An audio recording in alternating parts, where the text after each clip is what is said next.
ఇకపోతే మకర రాశి, మకర లగ్నం తీసుకున్నట్లయితే మీ రాశాధిపతి రెండో ఇంటధిపతి అయినటువంటి శని మీకు 2లో ఉన్నారు. శని చివరి స్థితిలో ఉన్నారు.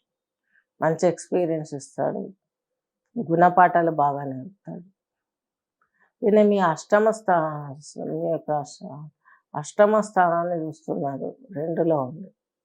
అనారోగ్య సమస్యలు ఎక్కువవుతాయి. పెద్దవాళ్ళ రెస్పాన్సిబిలిటీస్ తీసుకోలేక లోకంలో అపనింద పాలవుతారు. ఫైనాన్స్ చాలా రూడ్గా బిహేవ్ చేస్తుంది మీతోటి ఈసారి. మీకు మకర రాశి వారికి లాభస్థానం అనేటువంటి దాన్ని శని రాశాధిపతి ద్వితీయాధిపతి చూస్తున్నాడు. దాని మూలకంగా కొన్ని ఇబ్బందులు ఎదురయ్యే అవకాశాలు స్పష్టంగా ఉన్నాయి.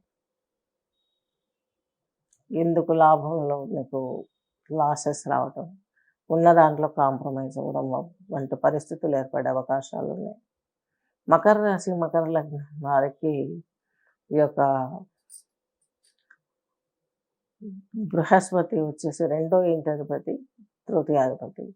ఈయన ఇన్ని రోజులు మీకు 4లో ఉండి చాలా వరకు ఇబ్బంది కలిగించారు. నిద్రాభంగాలు, ప్రయాణాలలో అలసట, అలాగే ప్రమోషన్స్ కోసం కానీ, బిజినెస్ కోసం కానీ, జాబ్ కోసం కానీ ప్రయాణాలు చేస్తుంటే అందులో వర్కౌట్ కాకపోవడం ఇవన్నీ చూశారు. సిబ్లింగ్స్ తోటి కూడా కొంత మనోసంకోచం ఉంటుంది మీకు. అలాగే చిన్న చిన్న పరిశ్రమలు ఇప్పుడు పెట్టాలనుకునే వారికి తగిన సమయం అయితే కాదు. ఇంకొక సంవత్సరం ఆగండి. న్యూమరాలజీ ప్రకారం సంవత్సరం శనితో వచ్చింది, మీకు ఏళ్ళనాడు శని నడుస్తుంది.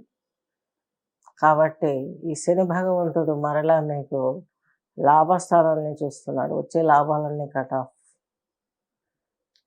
ఇక్కడ మీ యొక్క దశమ క్షేత్రాన్ని మీ వ్యయాధిపతి, తృతీయాధిపతి అయినటువంటి బృహస్పతి మీకు మే 1 వరకు మీకు తులారాశిని చూస్తుంటారు. తర్వాత ఈయన వృశ్చిక రాశిని చూస్తారు. వృషభంలోకి వెళ్ళి మీకు ఈయన వృషభంలోకి వెళ్ళినప్పుడు 5వ ఇంట్లోకి వెళ్ళినట్లు అవుతుంది. 5వ ఇంట్లోకి వెళ్ళినప్పుడు ఈయన ఆధిపత్యాలన్నీ వచ్చేసి వ్యయము, సిబ్లింగ్స్, ఫైనాన్షియల్ స్ట్రగుల్స్, ఆస్తిత కథలు, గొడవలు ఇవన్నీ కూడా ఎదురయ్యే అవకాశాలు స్పష్టంగా గోచరిస్తుంది. అలాగే మీ యొక్క లాభస్థానం చెప్పుకున్నాము, మీ యొక్క పంచమ స్థానం చెప్పుకున్నాము, మీ యొక్క 9th హౌస్, 8th హౌస్ స్థానం చెప్పుకున్నాం శని వీక్షణ. ఇకపోతే బృహస్పతిని కూడా మనం ఇప్పుడు చెప్పుకున్నాం. ఆయన మీకు 4లో వదిలిపోవడం చాలా గొప్ప విశేషం. 5లోకి వెళ్ళడం చాలా శుభం అనుకున్నాం. కానీ ఆయన ఆధిపత్యం మంచిది కాదు. వ్యయాధిపతి, తృతీయాధిపతి 80 పంచమంలో ఉండడం పిల్లలకు ప్రాబ్లమ్స్ వచ్చే అవకాశాలు ఉన్నాయి. ఫైనాన్షియల్గా మీకు గ్రోత్లో కొంత తేడాలు వచ్చే అవకాశాలు ఉన్నాయి. ఉన్న జాబ్ వదులుకుంటే చాలు.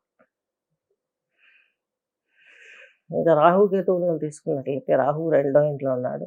ఫ్యామిలీ ప్రాబ్లమ్స్ ఎక్కువ. 3వ ఇంట్లో ఉన్నాడు. మీకు కొంత కోపతత్వంతో కూడుకున్నటువంటి మనస్తత్వం, సిబ్లింగ్స్లో చక్కగా మెలుకోలేరు.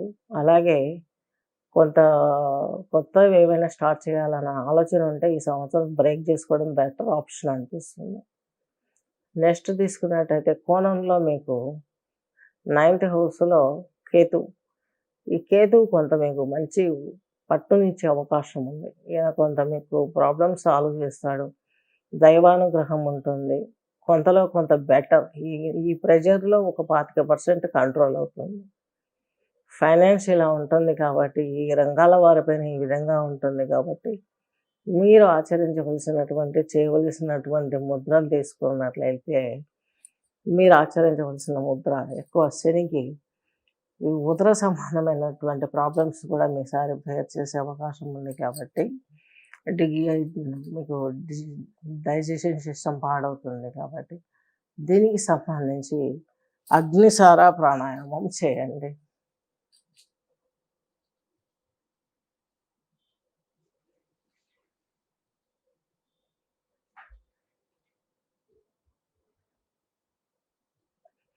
ఈ అగ్నిసార ప్రాణాయామం చేయడం మూలంగా శనికి సంబంధించినటువంటి నెగటివ్ ఎఫెక్ట్స్ క్లియర్ అవుతాయి. మీకు పాజిటివ్ ఎక్కువయ్యే అవకాశం. అలాగే బృహస్పతి కూడా చాలా వరకు లాస్ చేస్తాడని చెప్పుకున్నాం కదా. ఆయనకు సంబంధించి తీసుకున్నట్లయితే ఎడమ ముక్కుతో శ్వాస తీసుకొని కుడి ముక్కుతో వదలడం, కుడి ముక్కుతో శ్వాస తీసుకొని ఎడమ ముక్కుతో వదలడం. అంటే take it with left, exhale with right, inhale with right,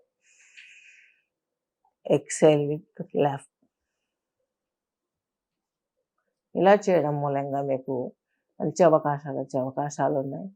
ఒకసారి జాతకం చేయించుకొని పూజలు, పునస్కారాలు, హోమంలో హవిస్సు దేవునికి బలాన్ని ఇవ్వడానికి ఆహారంగా వారికి ఇస్తూ ఈ యొక్క ముద్రలు, ప్రాణాయామాలు, ఈ యొక్క ప్రాణాయామము, యోగాసనాలు వేస్తే మీ శరీరంలో ఉన్న షట్చక్రాలలో ఉన్నటువంటి గ్రహాలు ఏవైతే ఉన్నాయో శాంతించి మీకు మంచి జరిగే అవకాశం చాలా వరకు ఉంది. గమనించగలరు. Please contact me. శుభం.